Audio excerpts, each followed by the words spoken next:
हमारे पिछले अनुभागों के वक्तव्यों से जो लोग योगदा सत्संग सोसाइटी से जुड़े हुए हैं या जो लोग सेल्फ रियलाइजेशन फेलोशिप से जुड़े हुए हैं या आनंदा.org से जुड़े हुए हैं, ऐसे लोगों के भावनाएं बड़ी आहत हुई हैं। ऐसी हमें सूचना मिली है। बहुत से लोगों के मैसेज व्हाट्सएप पर प्राप्त हुए हैं, बहुत लोगों के मेल प्राप्त हुए हैं। उनमें से कुछ लोगों ने विनम्रता से और कुछ लोगों ने अभद्रता से अपनी बात कही है। अब लोगों ने यह कहा है कि जो योगानंद ने शिक्षाएं दी हैं उनको बाद में बदला गया। मतलब योगानंद की शिक्षाओं को उनके ही शिष्यों ने, उनके ही संस्था वालों ने बाद में बदलकर प्रस्तुत किया, बाद में ऐसे रूप में विकृत किया कि उनकी बदनामी की जा सके और उनके मूल उद्देश्यों को छिपाया गया। तो पहली बात ऐसी है भाई कि अगर ऐसा है तो तुम जाकर अपने उन गुरु भाइयों से लड़ो जो तुम्हारे गुरु की बदनामी कर रहे हैं। लेकिन उन पुस्तकों का क्या, उन संदर्भों का क्या जो योगानंद ने स्वयं से लिखे थे और योगानंद के जीवित रहते जो प्रकाशित हो चुके थे, क्या उनसे भी वो अंश हटा दिए गए उन प्रतियों से? मतलब अगर कोई पुस्तक योगानंद ने 1930 में लिखी, 35 में लिखी मान लो, या कोई ऐसी पोएम लिखी या कोई ऐसी बात भाषणों में कही और उसके जीवित रहते वो सब प्रकाशित भी हुए, तो क्या उस एडिशन से भी फाड़ के हटा दिया गया? ऐसा तो नहीं हो सकता है। तो केवल एक अतिशयोक्ति पूर्ण व्यक्तित्व के वकालत में महिमा मंडल में ये लोग बचाव में उतर गए हैं। फिर कुछ लोगों ने कहा कि नहीं नहीं, जो भागवत महापुराण में क्रिया योग वर्णित है वो बिल्कुल अलग है, और लाहिरी महाशय ने जो क्रिया योग योगानंद इत्यादि को बताया वो बिल्कुल अलग है, वो प्राणायाम इत्यादि का एक स्वरूप है। तो भागवत महापुराण का क्रिया योग अलग है और इनका अलग है। अब देखो, लाहिरी महाशय ने क्या बताया, योगानंद ने क्या बताया, महावतार बाबा ने क्या बताया, युक्तेश्वर गिरी ने क्या बताया, और जो होली ग्रेल लेकर जीसस प्रकट हुआ था योगानंद के आगे उसने क्या बताया। इसके अतिरिक्त जो मुख्य बात वह है कि सनातन धर्म ने क्या बताया। हम उस पर भी बात करेंगे, सनातन धर्म ने क्या बताया, और प्राणायाम वाले विषय पर भी आएंगे कि योगानंद का प्राणायाम करवाता क्या था। सबसे पहले मैं आपको एक बात बताऊं, योगदा सत्संग आश्रम में जो लॉर्ड जीसस क्राइस्ट द मसीहा, इस टॉपिक से जो आर्टिकल छपा था जिसके विषय में हम पिछले अनुभाग में बता रहे थे, उसमें क्या लिखते हैं PY-05 वाले पोस्टर में, Jesus spent 6 years in various holy cities, settling for some time in Jagannathpuri, Odisha. Records of Jesus here in India are reportedly preserved in Puri, according to His Holiness Sri Jagadguru Shankaracharya Bharati Krishna Tirth of the ancient Govardhan Mutt. The ancient history relates that Jesus became learned in all the Vedas and Upanishads, but he took issue with some precepts of the Brahmanic orthodoxy. He openly denounced their practices of caste discrimination, many of the priestly rituals, and the emphasis on worship of many gods in idolic form rather than sole reverence for just the one supreme spirit. Distancing himself from these disputes, Jesus left Puri. He spent the next 6 years with the Sakya Buddhist sect in the Himalayan regions of Nepal and Tibet. Yogananda ने दावा किया है कि पुरी के शंकराचार्य तात्कालिक उस समय जो भारतीय कृष्ण तीर्थ थे वो कहते थे कि जगन्नाथपुरी के मठ में ये प्रमाण सुरक्षित है कि ईसा मसीह वहां पर आया था और ईसा मसीह ने वहां पर 6 वर्ष बिताए थे जगन्नाथपुरी में। और इसी बात को पुरी के शंकराचार्य भी बहुत बार खुलेआम बोलते हैं कि जीसस तो वैष्णव था और रोम में उसकी वैष्णव तिलक लगाए मूर्ति है, जबकि ऐसी कोई बात नहीं है। वो जो तिलक लगाए मूर्ति वो कहीं और की है और उसको एडिट करके भी बनाया गया, और बहुत लोग ऐसी फोटो छाप देते हैं जीसस का। जीसस के 50 रूप दिखा देंगे। जिस देश में जीसस को भेजा गया उसी देश में जीसस का वैसा ही नस्ल, वैसी ही रंग रूप, वैसी आकृति लोगों ने बनाकर छाप रखी। तो पूरी के शंकराचार्य जी जो टेक्निकल वर्ल्ड की जो बातें हैं उस टेक्निकल वर्ल्ड की बातों को उस प्रगल्भता से शायद नहीं समझ पाए, और ये व्हाट्सएप यूनिवर्सिटी वाला ज्ञान उनके चेलों ने दिखा दिया होगा कि देखिए गुरुदेव जीसस की मूर्ति मिल गई, यूरोपूर्ण लगाए कदे, और वो बच्चा जीसस तो वैष्णव आदमी था, तो वैष्णवाचार्य कह दो फिर जीसस को। ऐसा हमने खंडन भी किया है उनके इस कथन का अपने मुख्य चैनल पर, वो वीडियो आप लोग देख सकते हैं। तो यहां पर क्या दावा किया जा रहा है, अगर वो है प्रमाण तो सार्वजनिक क्यों नहीं करते हैं आप लोग कि हम देखो ये रहा प्रमाण, ये लिखित दस्तावेज है, ये जीसस की ऑडियो वीडियो रिकॉर्डिंग है, ये जीसस के थंबप्रिंट्स हैं, ये कुछ तो है जीसस का, बाल ही सही, या कुछ ऐसा दस्तावेज, कोई ग्रंथ, कोई पांडुलिपि, कोई ताम्रपत्र कुछ तो होगा, शिलालेख कुछ तो होगा। तो क्या प्रिजर्व किया गया मठ में, ये जरा सार्वजनिक कर दिया जाए। इससे भी विश्व को एक नया ज्ञान मिलेगा, एक ऐतिहासिक क्रांति होगी कि अरे भैया ये सत्य था जीसस के विषय में, जिसके सबसे अधिक फॉलोअर्स दुनिया में है उसके विषय में ये बात। तो ऐसा भी तो नहीं कर रहे हैं। और यहाँ पर क्या दावा किया जा रहा है कि जीसस यहाँ वेद और उपनिषद पढ़ रहा था, म्लेच्छ होकर वेद उपनिषद पढ़ रहा था। लेकिन मजे की बात क्या है, भविष्य पुराण में ऐसा कोई वर्णन नहीं है। वहां केवल शालिवाहन से मिलकर और फिर उधर उधर निकलने का वर्णन है। और यहाँ पर क्या कह रहा है, जब वो वेद उपनिषद पढ़ा तो उसने ब्राह्मणवाद को नकारा कि नहीं नहीं, हम तो वर्णाश्रम नहीं मानेंगे, हम तो कर्मकांड नहीं मानेंगे, हम तो मूर्ति पूजा नहीं मानेंगे, और फिर जीसस चला गया। तो जो जीसस वर्णाश्रम का विरोध करके भागा पुरी से, और जो कथित तौर पर इस कथन के अनुसार, और जो जीसस मूर्ति पूजा का विरोध करके भागा और वर्णाश्रम का विरोध करके भागा, और जो क्या भागा, हाँ, कर्मकांड का विरोध करके भागा, वही जीसस योगानंद को आकर क्या सिखा रहा था कि तुम वर्णाश्रम का समर्थन करो। वही जीसस क्या बता रहा था कि तुम मूर्ति पूजा का विरोध करो, वर्णाश्रम का विरोध करो, यही सब। और यही सब करने के लिए महाअवतार बाबा ने जीसस को उस समय उपदेश दिया था, और यही सब करने के लिए योगानंद को उपदेश दिया था। और योगानंद हम प्याला बन के यही सब वो जीसस का प्राणायाम के माध्यम से अपने ऊपर बैप्टाइज करो ऐसा कह रहा था। तो बहुत कुछ बातें ऐसी हैं जो आप बिल्कुल नजरअंदाज नहीं कर सकते, बहुत ज्यादा लिपापोती नहीं कर सकते। हर जगह कोइंसिडेंस नहीं होते हैं, कुछ जगह फैक्ट्स होते हैं, और हम इसी विषयों पर बात कर रहे हैं आपके साथ। आप इसको क्रॉस वेरीफाई बहुत आसानी से कर सकते हैं। आप गूगल में एक बात सर्च करें, यूट्यूब इत्यादि पर भी ये सब उपलब्ध है। आप सर्च करें devotional chanting led by monks of self realization fellowship, devotional chanting led by monks of self realization fellowship, ये मैंने यूट्यूब पर निकाल रखा है। और सेल्फ रियलाइजेशन फेलोशिप के द्वारा जो यूट्यूब चैनल चलाया जाता है उसमें ये सब अपलोडेड भी हैं। इसमें एक प्लेलिस्ट मिलेगी आपको जिसमें बहुत गीत हैं। उनमें कुछ गीत तो अभी न्यू एल्बम में रिलीज किए गए हैं, और बहुत से ऐसे हैं अन्य चैनल्स पर भी जो योगानंद ने खुद गाए हैं, योगानंद ने खुद पढ़े हैं, योगानंद की अपनी ओरिजिनल भाषा में है, बातों में है, वाणी में है। उसमें एक in the temple of my heart, ये भी एक है। और उसी सीरीज में आपको इन्वोकेशन टू द गुरुज, इस टाइटल से एक मिलेगा, इन्वोकेशन टू द गुरुज। उसमें इन्होंने 6 लोगों को प्रणाम किया है। किसने? Monks of self realization fellowship के लोगों ने 6 लोगों को प्रणाम किया है। इसमें योगानंद का नाम नहीं है, जहां योगानंद का स्थान है वहां केवल गुरु शब्द का प्रयोग किया है। चलो भैया गुरु जी कहते थे तो योगानंद का नाम न लेकर गुरु शब्द कह दिया, तो समझ जाओ कि योगानंद की बात हो रही है। तो सबसे पहले ये लोग ओंकार का उच्चारण करते हैं, ओंकार के बाद क्राइस्ट का भजन करते हैं, ओम क्राइस्ट ऐसा करते हैं और 4 बार करते हैं। उसके बाद दूसरे स्थान पर ये ओम कृष्णा ऐसा 4 बार करते हैं, सोचो। तीसरे स्थान पर ये ओम बाबा जी ऐसे 4 बार करते हैं, बाबा जी मतलब महाअवतार बाबा जी। चौथे स्थान पर ओम लाहिरी महाशय 4 बार करते हैं। फिर ओम श्री युक्तेश्वर 4 बार करते हैं। और फिर ओम गुरु ये 4 बार करते हैं। ये ऑडियो आपको इन्वोकेशन टू द गुरु इस टाइटल से यूट्यूब में मिल जाएगी, SRF के द्वारा अपलोडेड है। अब इसमें बात ऐसी है कि महाअवतार बाबा से ऊपर कृष्ण भगवान है, और कृष्ण भगवान से ऊपर कौन है? Jesus Christ. इन लोगों के लिए मतलब मंगलाचरण इसने क्राइस्ट से किया है इन लोगों ने। अब अगर ये कहो कि ये तो चेलों ने बाद में बिगाड़ दिया, चेलों ने विकृत कर दिया। अच्छा, सबसे पहले क्राइस्ट, अंत में योगानंद, और बीच में सबको घुसा है कृष्ण, महाअवतार, लाहिरी, युक्तेश्वर, ये चारों को योगानंद ने अपने से ऊपर रखा, लेकिन क्राइस्ट से नीचे रखा है।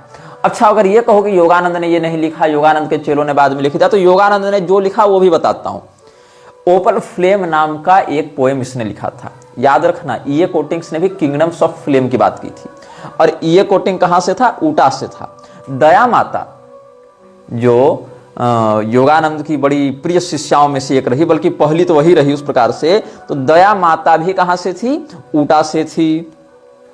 और दया माता ने जो ऐसे तो वो विदेशी थी, उनका असली नाम दया माता नहीं था, उनका असली नाम था रेशल फे राइट। और इसने फिर बाद में योगानंद से दीक्षा लेकर दया माता नाम रख लिया था। और इसकी जो माँ थी रेशल लेह टेरी, इसने भी दीक्षा लेकर अपना नाम रख लिया था श्यामा माता। और एक और इसमें महिला का नाम बड़ा जोर शोर से लिया जाता है, दुर्गा माता, जिसका नाम इन्होंने रखा था, जो फ्लोरिना अल्बर्टा के नाम से थी संभवतः, उसका नाम इन्होंने दुर्गा माता रखा था। तो इसमें से जो दया माता थी वो भी कहां से थी? ऊटा से ही थी। और ये कोटिंग भी ऊटा से था। ये कोटिंग बात करता था किंगडम ऑफ फ्लेम की। और योगानंद ने कविता लिखी है जो बाइबल का मैथ्यू का जो 6 का 22वां अनुच्छेद है, उसमें जीसस ने जो बात कही है उसी को कोट करते हुए पूरी इसने कविता छाप दी है। और ये जो योगानंद ने कविता लिखी है ऊटा में रहने वाली दया माता के दीक्षा के बाद, तो इसमें एक Skinwalker Ranch Antelope Island State Park, Winter Quarters, the Rio Grande Depot, Old Tooele Hospital, Moon Lake, the Devil's Mill, ये सब बहुत कुछ स्थान ऊटा में ही हैं जो शैतानी ताकतों को समनिंग करने के लिए कुख्यात हैं और जहां पर सीक्रेट सोसाइटीज अपने रिचुअल्स किया करते हैं। ये भी ऊटा में है। दया माता कहां से थी? ऊटा से थी। ये कोटिंग कहां से था? ऊटा से था। ये कोटिंग ने किस बात का दावा किया है अपनी पुस्तकों में? Kingdoms of flame. उन बातों को पढ़कर डेनियल हुसैन ने मर्डर कर दिया था 2 बच्चियों का, 2 महिलाओं का, और ये कोटिंग को प्रतिबंधित कर दिया गया था सारे इंटरनेट वर्ल्ड के सोशल मीडिया प्लेटफॉर्म्स से। और किंगडम ऑफ फ्लेम जो हमने बताया था अनाम लक्ष्य की ज्योति वह स्थापित करता है, ओपल फ्लेम की बात कौन कर रहा है? योगानंद। और ये ओपल फ्लेम कोई सनातन धर्म की आत्मज्योति की बात नहीं है। जो क्रिया योग वाला प्राणायाम जो सिखा रहे हैं वो कोई सनातन धर्म के अष्टांग योग में आने वाला प्राणायाम नहीं है। क्या ये कह रहा है ये जरा आप सुने ध्यान से, और इसका पूरा बाकायदा गीत रिकॉर्ड करके इन्होंने डाला है और बड़ा सुंदर लगता है सुनने में लोगों को। मतलब बहुत ताल राग सुर के साथ व्यवस्थित करके उसको बनाया। ये नहीं कि हड़बड़ी में क्रिंज जैसा बना दिया, वैसा नहीं, बढ़िया बनाया है, मतलब मेहनत करके बनाया। और उसको जेम्स जे लिन ने गाया भी था पहले, जिसको इन्होंने बाद में राजर्षि जनकानंद का नाम दे दिया था। जेम्स जे लिन, मतलब जितने ये मिलच्छ अंग्रेज थे सबको इन्होंने किसी को राजर्षि, महर्षि, योगर्षि बना दिया था, किसी को माता, किसी को पिता, किसी को, सब हिंदू के छाप से कवर चढ़ा चढ़ा के सबको बेचा है इन लोगों ने। सबके बढ़िया इन्होंने मार्केटिंग की है। तो क्या लिखता है यहाँ पर? यहाँ प्राचीन अंग्रेजी का प्रयोग किया गया है। यहाँ द को यू पढ़ा जाएगा, दी को द पढ़ा जाएगा, ऐसे करके। If you will see opal flame drive darkness ever more. If you will see opal flame, drive darkness evermore, searing the silence with the sword of pranayam। इसको रिपीट करना है फिर। searing the silence with the sword of pranayam, through the star in opal eye, see the Christ everywhere। इसका प्राणायाम किसका ध्यान करवा रहा है? क्राइस्ट का। sleeping in every atom, in protons, electrons। Christ कहां सोया हुआ है? हर एटम, प्रोटॉन, इलेक्ट्रॉन में। भगवान कृष्ण नहीं सोए हुए हैं जो कहते हैं कि हम ही सर्वज्ञानम भोक्ता च प्रभुरेव च, या मयाध्यक्षेण प्रकृति सूयते सचराचरम, या वासुदेव सर्वमिति। ये सब नहीं बता रहा है योगानंद क्रिया योग के अंतर्गत। वो प्राणायाम करवा के क्या करवा रहा है कि sleeping in every atom, in protons, electrons, golden misty aural adorns the opal door, through the star in the blue meet the Christ everywhere। starry dove with wings of rage alights on forehead, showing you the throne of Christ in the peace of every heart। make thin eyes a single flame to see the starry gate, the body will be light illumining all space। by wise inspiration follow the starry eye to see the Christ born in the soul anew। starry dove with wings of flame baptize me in the light। Yogananda की भाषा सुनिएगा। baptize me in the light, spreading my soul with Christ in the bliss everywhere। shining opening in hall of matter, O star I peep through thee into the land of astral light that kindles life in everywhere। if you will see opal flame drive darkness evermore। ये गीत लिखा था इसने। यहां baptise करने खुद को कह रहा है क्राइस्ट के साथ। समझ में आ रहा है तुम लोगों को कि कहां से क्या बात कनेक्टेड थी और कैसे मूर्ख बने हो तुम लोग ऐसी संस्थाओं के चक्कर में। कैसे मृक्षराज ने इन लोगों को पकड़ा है। अच्छा, जब हमने ये बात कही थी कि कायस्थ समुदाय से 3 लोगों को चुना था मृक्षराज ने, तो कायस्थों का एक बड़ा विभाग मेरे विरुद्ध हो गया। वो गाली देने लगा, ये तो ऐसा है वैसा है। सुनो, यहां बात तथ्यों पर हो रही है। मैंने तो जतिन ब्रह्मचारी को भी कल कहा था, गणेश सावरकर को भी कल कहा था, इन लोगों ने ऐसी बातें कही, तब तो तुम लोगों नहीं आए कि नहीं ब्राह्मणों को भी कहा गया। और आज भी हम बताएंगे ऐसे ब्राह्मणों के बारे में जो जन्म से तो ब्राह्मण थे लेकिन फ्रीमेसन्स में 32-33 डिग्री होल्डर थे, और इन लोगों के स्पॉन्सर रहे, इन लोगों को पैसा दिया, इन लोगों को सारा फंडिंग दी और इन लोगों को आगे बढ़ाया। तो तथ्य पर बात हो रही। अगर ये तथ्य है कि विवेकानंद एक कायस्थ था, तो दूसरा तथ्य यह भी है कि वह विदेश गया था, और तीसरा तथ्य यह भी है कि जीसस क्राइस्ट के पैर में अपने खून से धोऊंगा, ऐसा उसने कहा था। ये तथ्य हैं, ये आरोप नहीं है। मैं किसी को बुरा दिखाने या निंदा करने के लिए नहीं कर रहा हूं, मैं बात फैक्ट्स पर कर रहा हूं। आरोप लगाना और फैक्ट्स दिखाना दोनों अलग बातें होती हैं। अगर यह कहा जाएगा कि गोडसे ने गांधी को गोली मारी, एक फैक्ट है, यहां कोई आरोप नहीं लगा रहा है। अगर यह कहा जाएगा कि गांधी ने समर्थ होने के बाद भी जिन्ना का विरोध नहीं किया भारत विभाजन में, तो यह फैक्ट है, यह आरोप नहीं है। अनावश्यक अप्रामाणिक आरोप को ही आरोप कहा जा सकता है, बाकी जो तथ्यात्मक बातें उनको फैक्ट्स कहा जाता है। हम बात फैक्ट्स पर कर रहे हैं। और कायस्थ समुदाय के ही लोगों ने, बहुत सारे लोगों ने मुझे मैसेज करके कहा है कि नहीं और भी थे, महर्षि महेश योगी एक, वो भी कायस्थ समुदाय से था, उसने भी बड़ा बवंडर किया, तो उस पर भी हम आएंगे। यद्यपि महर्षि महेश योगी भी एक बड़ा अलग लेवल किरदार रहा है, उस पर भी हम आएंगे। और ब्राह्मणों का एक विशेष वर्ग हमारे विरुद्ध इस वक्तव्य के बाद हो सकता है, क्योंकि उसके विश्वविद्यालयों से पढ़े हुए बड़े भारी ब्राह्मण वैदिक अभी संसार में घूम रहे हैं, इसलिए उस पर भी हम आएंगे। तो हमने ये बताया आप लोगों को, ये सब आप क्रॉस वेरीफाई भी कर सकते हैं। अब क्रिया योग के विषय में हम चर्चा कर रहे थे आपको, क्रिया योग क्या है, कैसा वह विभाजन भगवान ने बताया है, और इस विषय में बहुत से ग्रंथों में बहुत कुछ बातें हैं, लेकिन हम आपको सामान्यतया पहले क्रिया योग की जो परिभाषा महर्षि पतंजलि ने योग दर्शन के साधन पाद के पहले सूत्र में ही बताई है। वहां कहते हैं तपः स्वाध्यायेश्वर प्रणिधानानि क्रिया योग। तपस्या, स्वाध्याय और ईश्वर के प्रति शरणागति, इन तीनों क्रियाओं से बने हुए योग का नाम क्रिया योग है। तो इसमें तपः स्वाध्यायेश्वर प्रणिधानानि क्रिया योग, इस सूत्र की व्याख्या बहुत लोगों ने की है। इसमें वेदव्यास जी ने लिखा है, राजा भोज ने लिखा है, भाव गणेश ने लिखा है, ऐसे करके। तो इसमें अलग अलग आचार्यों ने क्या लिखा है, ना तपस्विनो योग सिद्धति। वेदव्यास जी क्या कहते हैं, जो तपस्वी व्यक्ति नहीं है, अतपस्वी है, उसका योग सिद्ध नहीं होता। अनादि कर्म क्लेश वासना चित्रा प्रत्युपस्थित विषय जाला चाशुद्धि नाम तरेण तपः संभेदमापद्यत इति तपस उपादानम तच्च चित्त प्रसादनम अबाध मान मनेना सेव्यमिति मन्यते। स्वाध्याय प्रणवादि पवित्राणाम जपो मोक्ष शास्त्राध्ययनम वा ईश्वर प्रणिधानम सर्वक्रियाणाम परम गुरावर्पणम तत्फल संन्यासो वा। सामान्य अर्थ में यह है, अनेकानेक जन्मों से हमारे जो वृत्ति का निर्माण हुआ है, उसमें जिस प्रकार की अस्मिता का निर्माण हुआ है, जैसे क्लेश और कर्म विपाक से हम फंसे हुए हैं, उससे हमारा हृदय कलुषित हो गया है, हमारी अंतरात्मा की शुद्धि नहीं होती है। इसीलिए तपस्या के माध्यम से उस चित्त को विशुद्ध बनाया जाता है। तपस्या के माध्यम से, कैसी तपस्या, इसके विषय में स्पष्ट कहा है आगे राजा भोज ने कि तपस्या क्या है, शास्त्रांतरोपदिष्टम चांद्रायणादि। जो भोज वृत्ति है उसमें कहते हैं शास्त्र इत्यादि में जो उपदिष्ट चांद्रायण इत्यादि व्रत हैं, उनका अनुशीलन करके अपने कलमश का नाश करना तपस्या है। या फिर भाव गणेश क्या कहते हैं, तपोत्र चित्त प्रसादा विरोधी शास्त्रोक्तोपवासादिकम। जो हमारे चित्त की प्रसन्नता की विरुद्ध न हो जावे, मतलब उपवास करके मर ही न जावे, चित्त के प्रसाद के जो अविरुद्ध हो, मतलब चित्त के प्रसाद के अनुकूल हो, जिससे मन की प्रसन्नता हो, ऐसे शास्त्र वर्णित उपवास आदि का व्यवहार करना यहाँ तपस्या है। स्वाध्याय क्या है, मोक्ष मार्ग की ओर बढ़ाने वाले उपनिषद, वेदांत, ब्रह्मसूत्र, ओंकार जप आदि का अनुसरण करना स्वाध्याय है। और समस्त क्रियाओं को अपने इष्ट के प्रति, परमेश्वर के प्रति समर्पित करना यहाँ पर ईश्वर प्रणिधान है। स्वाध्याय प्रणव पूर्वाणाम मंत्राणाम जप, ये सब क्रिया योग के अंग योग दर्शन में वर्णित है। वहां कहीं क्राइस्ट को के माध्यम से बेप्टाइज हो ना, ये वाली बकवास नहीं की गई है परमहंसत्व के नाम से।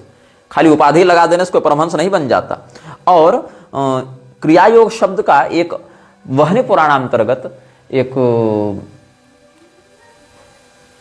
वर्णन, एक परिभाषा मिलती है वहनी पुराण में। जो बात शब्द कल्पद्रुमादि ग्रंथों में वर्णित है, जहां नारद जी ने ब्रह्मा जी से पूछा है, क्रिया योग कथम प्रोक्त स्वया में प्रपितामह तदहम श्रोतमिच्छामि फलम चास्य यथा तथम। तो क्रिया योग का क्रियैव योग योग उपाय इस प्रकार से निरूपित करते हुए, देवताराधना तदालयादिकरण रूप पुण्य क्रिया, उसको क्रिया योग कहते हैं। देवता की पूजा, उसके मंदिरों का निर्माण, देवता के उत्सवों का प्रयोग, देवता के मंत्र का जप, देवता के प्रति कर्म का निवेदन, देवता के अर्चा विधान में निपुणता, तल्लीनता, रुचि इत्यादि का नाम क्रिया योग है। क्रिया ज्ञान योगस्तु योगस्य यस्तु साधनमात्मना यस्तु बाह्यार्थ संयोग क्रिया योग सौच्यते।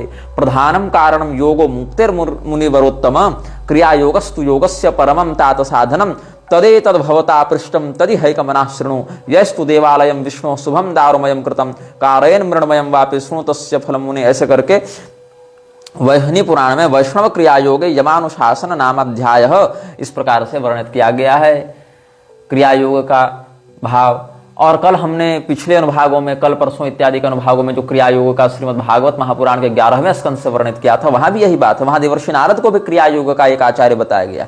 यहाँ ब्रह्मा जी से क्रिया योग का उपदेश कौन प्राप्त कर रहे हैं, देवर्षि नारद। और नारद पुराण में देवर्षि नारद ने सनत कुमार जी के माध्यम से क्रिया योग का वर्णन प्राप्त किया है। वहां भी यही सब बातें वर्णित हैं। क्रिया योगम विना नृणाम ज्ञान योगो न सिद्धति क्रिया योग ततस्तस्मात् श्रद्धया हरिमर्चयेत्। कर्मणा मनसा वाचा सर्वलोक हिते रतः समर्चयति देवेशम क्रियायोग स उच्यते। श्रीमद् भागवत में विदुर जी भी देवर्षि नारद को क्रियायोग का निष्णात आचार्य बताते हैं, जीसस क्राइस्ट को नहीं बताते हैं। मन्ये महाभागवतम नारदम देवदर्शनम येन प्रोक्तः क्रियायोग परिचर्या विधिर हरे। भगवान की पूजा अर्चना और उनसे तल्लीनता की विधि क्रियायोग है, और यह क्रियायोग कर्म प्रारब्ध को नष्ट नहीं करता, क्षीण करता है, और उसके माध्यम से जब ज्ञानोदय होता है तब वहां से ज्ञानात् संजायते मुक्ति, वहां वह बात होती है। इसीलिए मत्स्य पुराण में सूत जी से ऋषियों ने जहां क्रिया योग का वर्णन पूछा है, वहां बहुत विस्तार से श्रीमद् भागवत के ही भाव को अधिक विस्तृत करके सूत जी ने बताया है। क्रिया योग कथम सिद्धेत गृहस्थादिषु सर्वदा ज्ञान योग सहस्राब्धि कर्म योग विशिष्यते। तब सूत जी कहते हैं क्रिया योगम प्रवक्ष्यामि देवतार्चानुकीर्तनम भुक्ति मुक्ति प्रदम यस्मान् नान्यत लोकेषु विद्यते। ऐसे ही वेदव्यास जी से पद्म पुराण के क्रियाखंड में महर्षि जैमिनी ने क्रिया योग के बारे में पूछा है। क्रियायोग तत्व में ब्रूहि व्यास महामते क्रियायोग महम ज्ञातुमिच्छामि भवदग्रतः। तब व्यास जी कहते हैं शरीरम मानुषम विप्र दुर्लभम चात्र भूतले धीर शरीरमासाद्य मोक्षार्थम योगमभ्यसेत। क्रियायोग ध्यान योगा विभव योगो प्रकृतितो। दो प्रकार के योग हैं, ध्यान योग और क्रिया योग। तयो राज्य क्रिया योग कुर्वताम सर्वकामदः। उसमें पहला क्रिया योग है, उसमें गंगा श्रीर विष्णु पूजा च दानानि द्विजसत्तम ब्राह्मणानां तथा भक्तिर्भक्तिर एकादशी व्रते धात्री तुलस्योर भक्तिश्च तथा च अतिथि पूजनम क्रिया योगांग भूतानि प्रोक्तानि इति समासतः। गंगा लक्ष्मी विष्णु ब्राह्मणों के प्रति भक्ति, इनके प्रति भक्ति, एकादशी व्रत के प्रति भक्ति, तुलसी आंवला इत्यादि के दिव्य भाव के प्रति भक्ति, अतिथि सत्कार, ये सब क्रिया योग के अंगभूत बातें हैं जो हमने संक्षेप में बताया। और यहां तक राक्षसों में भी क्रिया योग की बात हुई है, जहां पर राजा बलि इत्यादि ने प्रश्न किया है विष्णु धर्म पुराण में, तो तपसा ब्रह्मचर्येण पुण्य स्वाध्याय संस्तवैः क्रिया योग सविद्वद्भिर्योगिनां समुदाहृतः तत्राहम श्रोतुमिच्छामि क्रिया योग स्थितो नरः यत्फलम समवाप्नोति कारयित्वा हरेर्गृहम्। तब प्रहलाद जी ने क्रिया योग का महत्व बताते हुए परंपरा बताई क्रिया योग की, जो राक्षसों में भी चलती है।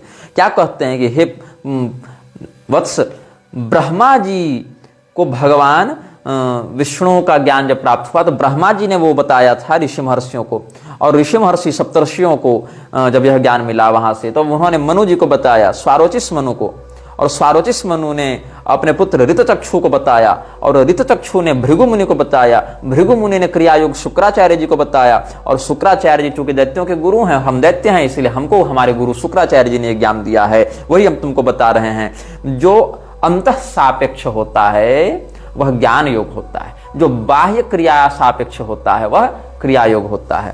तो साधु वत्स यदे तत्त्वं वासुदेवस्य पृच्छसि शुश्रूषण विधौ पुण्यम तदिहैकमनः शृणु ब्रह्मणा किल देवानां ऋषीणां च महात्मनां शुश्रूषण फलं विष्णोः प्रोक्तं दैत्यपते पुरा तेभ्यः सकाशान् मनुना प्राप्तं स्वारोचिषेण तु स्वारोचिषः स्वपुत्राय दत्तवान् ऋतचक्षुषे ऋतचक्षुश्च भृगवे शुक्रस्तस्मादवापच ममाख्यातं च शुक्रेण यथावत्सु महात्मना शुश्रूषवे महाभागदैत्याचार्येण धीमता तदेतत् श्रूयतां तात क्रियायोगाश्रितं फलं ज्ञानयोगस्तु संयोगश्चित्तस्यैवात्मना तु यस्तु बाह्यार्थ सापेक्ष स क्रियायोग उच्यते। विष्णु धर्म पुराण में कहते हैं तपस्वाध्याय स्वर प्रणिधानानि क्रियायोग इत्यादिना व्युत्थित चित्तस्य क्रियायोगम यमादीनि पंच बहिरंगानि साधनानि। जब चित्त कलमश से व्याप्त हो जावे तो क्रिया योग के माध्यम से उस पाप का शमन किया जाता है। और यम इत्यादि जो 5 लक्षण हैं वही क्रिया योग के अंग हैं, ऐसा समझा जाना चाहिए। तो जो यम नियम आसन प्राणायाम प्रत्याहार धारणा ध्यान समाधि इस प्रकार से जो अष्टविध योग की बात होती है, वहां पर क्रिया योग के अंतर्गत 5 प्रकार के यम आदि की चर्चा होती है। और जब तक यम सिद्ध नहीं है, जब तक नियम सिद्ध नहीं है, जब तक आसन सिद्ध नहीं है, तो कैसे व्यक्ति प्राणायाम का अधिकारी बन जाता है, ये बात हमें समझ में नहीं आती। कैसे ये लोग सीधे सीधे प्राणायाम के ही माध्यम से सबका कल्याण करवाने लग जाते हैं। क्या क्या है ब्रह्मचर्या महिंसा च सत्यास्तेया परिग्रहान सेवेत योगी निष्काम योग्यताम सम्मनोनयन स्वाध्याय शौच संतोष तपांसि नियतात्मान कुर्वीत ब्रह्मणि तथा परस्मिन् प्रवणम मनः एते यमाः स्वनियमाः पंच पंच प्रकृतिता। ये सब यम नियम इत्यादि की बातें, अब तो यौगिक विषय अधिक हो जाएगा इसलिए वो हम आगे नहीं बताएंगे। लेकिन ये सब क्या है? क्लेशानाम यावृत्तयः स्थूलास्ताः क्रिया योगेन तनुकृता। जो स्थूल वृत्तियां हैं पंचक्लेशों की, स्थूल वृत्तियों को क्षीण करने का ही माध्यम क्रिया योग है। क्रिया योगस्य प्रतनुकरण मात्रे व्यापारो न तो बंधत्वे क्लेशानाम प्रसंख्यानस्य तो तद्बंधत्वे। जो क्लेश हैं, पंचक्लेश हैं, अविद्या अस्मिता राग द्वेष वही निवेश, उन पंच क्लेशों की स्थूल वृत्ति को कम करना, उनकी पोटेंसी को घटाने में ही क्रिया योग की मात्र उपयोगिता, अन्य में नहीं है, ऐसा योग दर्शनकार इत्यादि ही कह रहे हैं। अब इनका कौन सा एक नया क्रिया योग है जिसमें डायरेक्ट प्राणायाम करवा देते हैं? और प्राणायाम का फल क्या कहते हैं? प्राणायाम समय क्या प्राप्त हो? तो कहते हैं कि प्राणायाम समय जीसस दिखने लग जावे। Sharing the silence with the sword of pranayama through the star in open I see the Christ everywhere. ये प्राणायाम करवा रहे हैं ये लोग। तो समझ लो कि एक बात कहां से चली है और ये बात कहां तक जा रही है। अब हमने बात कही थी किसकी? योगानंद की बात कर रहे थे, तो एक हम इसमें और बताएंगे। एक इसमें प्रेमानंद नाम का चेला था योगानंद का। प्रेमानंद का नाम कुछ और था, बाद में उसने अपना नाम योगानंद रख लिया था। ये योगानंद का चेला बनकर उसने अपना नाम प्रेमानंद रख लिया था बाद में। तो ये फ्री मेसन्स का ओपन मेंबर था और ये छपा था स्कॉटिश राइट जनरल में। स्कॉटिश राइट जो है वो फ्री मेसन्स की एक बड़ी प्रधान और परंपरागत शाखा है। और जब 2022 का एडिशन आया था नवंबर दिसंबर, तो उसमें क्या लिखते हैं, पूरा मैं आर्टिकल पढ़ के सुनाता हूं। A free mason believes in a supreme being and also is encouraged to participate in the religion of his choice and develop his faith. In a seeming paradox, the Mason also is required to assist others in the development of their own faith and morality, although they may be adherents of different faiths. How can these two absolute duties be reconciled? In this article, we examine the remarkable life and work of Swami Premananda, 33-degree religious leader, a Scottish Rite Mason, and educational philanthropist, to see how he approached this problem. ये जो प्रेमानंद था उसका नाम था ज्योतिन्द्रनाथ बंदोपाध्याय। ये बंगाली ब्राह्मण था। और तो he was born in India in 1903 as Shriman Jyotindranath Bandopadhyay and studies at the University of Calcutta where he majored in philosophy, oriental languages and comparative religion. As a young man, he also became a student of Swami Yogananda. In 1920, Yogananda came to the United States to teach Americans about the spiritual path of Kriya Yoga. जबकि क्रिया योग मैं बता चुका हूं क्या है, ये दो अलग सिखा रहे हैं। A form of Eastern spirituality focused on union with the divine. Yogananda was extremely successful, especially around Boston, but he believed there was interest in Washington DC area as well.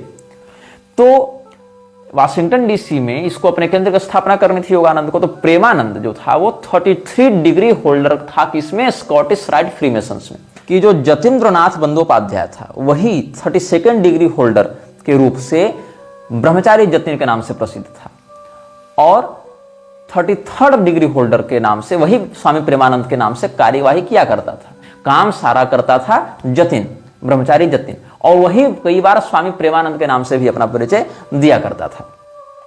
तो कई बार ऐसा होता है कि जो मुख्य एजेंट किसी field में काम कर रहा है वो अपने सुपीरियर का भी सिग्नेचर या सुपीरियर का नाम भी वहां पर यूज करने लग जाता है, ताकि ओरिजिनल की जो वास्तविकता है, जो ओरिजिनल सीनियर उसका, उसकी वास्तविकता छिपाई जा सके।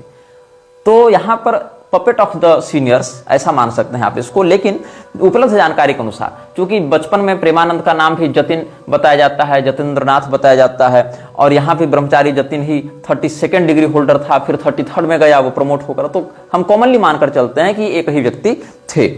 इसके बाद इस व्यक्ति ने क्या किया, यूएस में जितने भी मेसन्स थे उनसे चंदा करके उनकी फंडिंग से वाशिंगटन में योगानंद के सेंटर को स्थापित किया।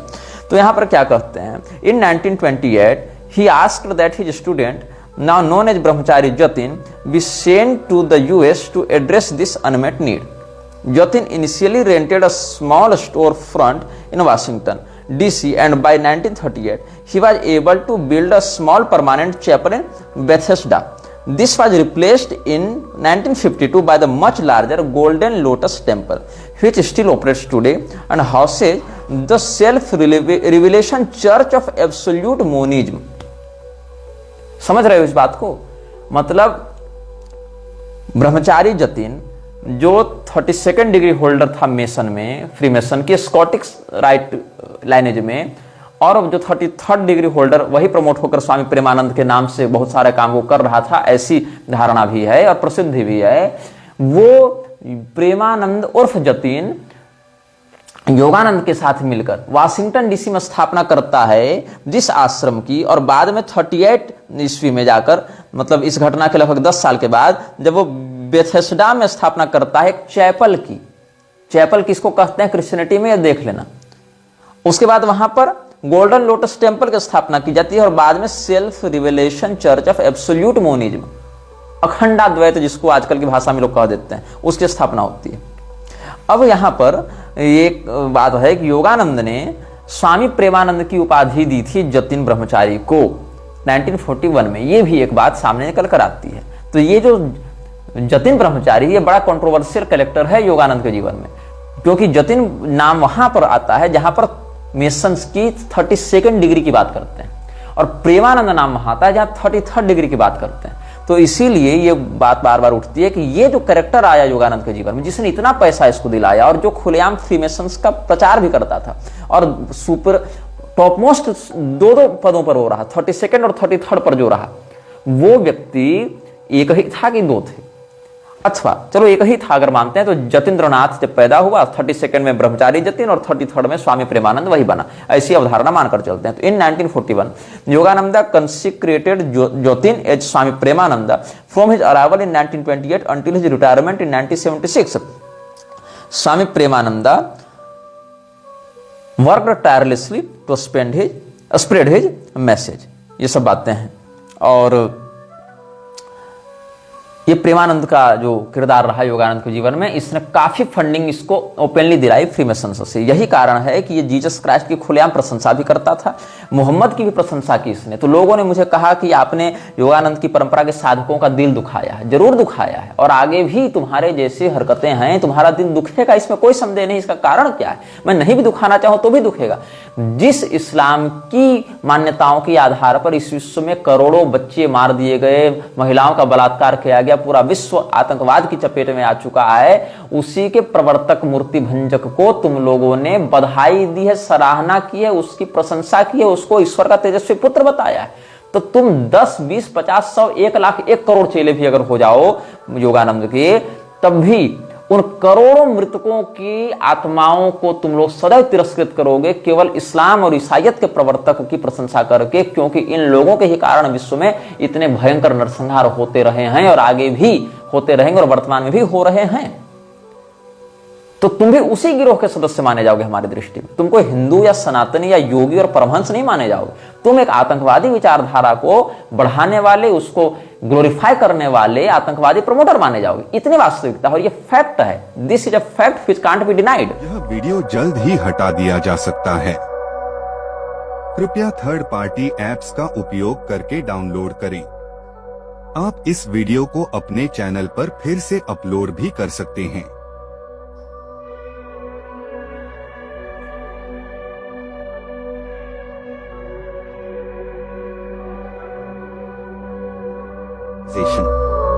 This video may get deleted soon. Please download using third-party apps. You may also re-upload this video on your channels. Thank you.